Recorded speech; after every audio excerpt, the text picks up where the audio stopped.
been, I suppose, about a half a century now since they came to Oklahoma City and the greater Oklahoma City area. And, we've never been the same. They just make a difference everywhere they go.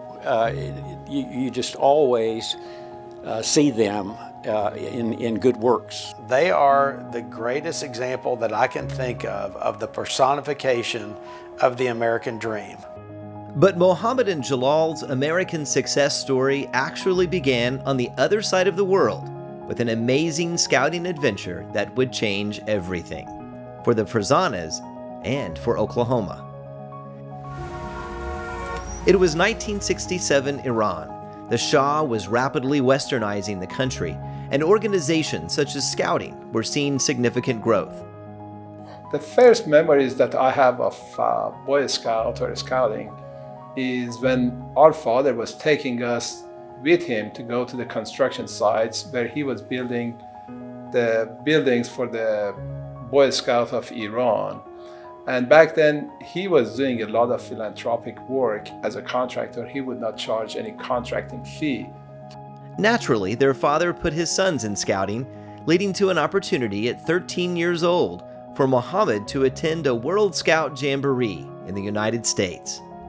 A friend of my dad says, "Is your son Boy Scout?" He said, "Yeah, I'm Boy Scout."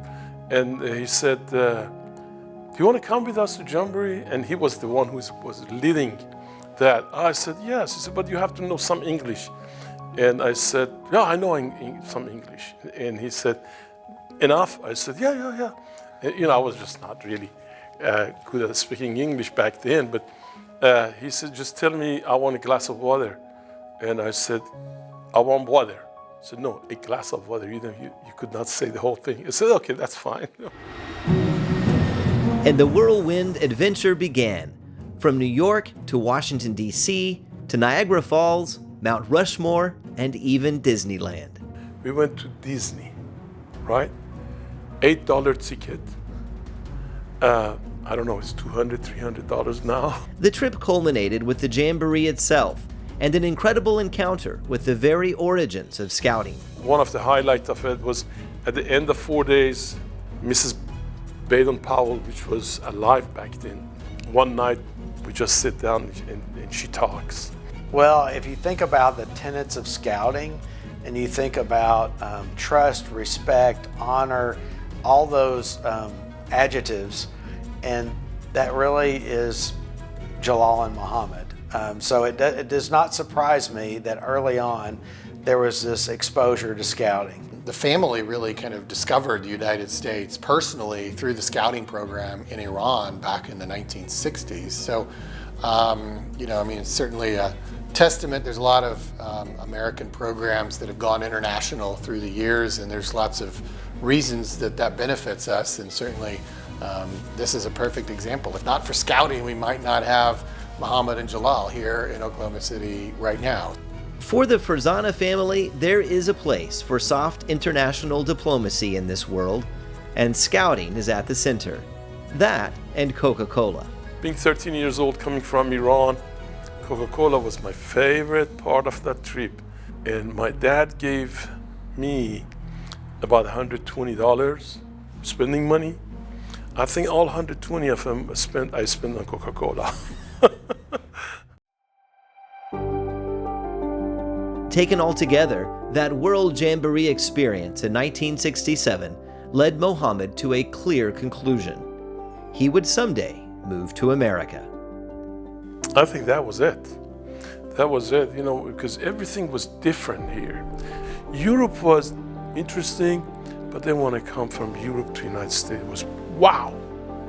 The unique thing is this country and how it supports entrepreneurship and doesn't create barriers, but it doesn't give away anything either. You have to earn it. And they did earn it, starting with architecture degrees from the University of Oklahoma. But after graduation, they faced the headwinds of world events.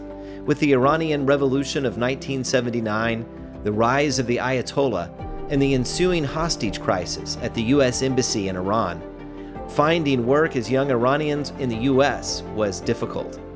So we started looking to create our own jobs. So we started looking at buying a business, and the first business that we wanted to buy was a convenience store. And we go to the bank, we ask the banker if they would lend us money to go buy a convenience store. Suffice it to say, they didn't get that loan, but with their background in architecture and construction, the banker did give them an idea. If you had come here asking for construction loan, I would have given it to you, but I'm not giving you money to go buy a convenience store. And that's how practically home creations started. The brothers completed their first home in 1981. And it took us almost a year, and at the end of the year, the two of us made $2,000 together, which would be less than $2 an hour for both of us. And so it was quite an experience. And by the way, we start one house first year, it took us 1 year to sell it, and then 3-4 homes next year, and then just ramps up. And ramp up it did.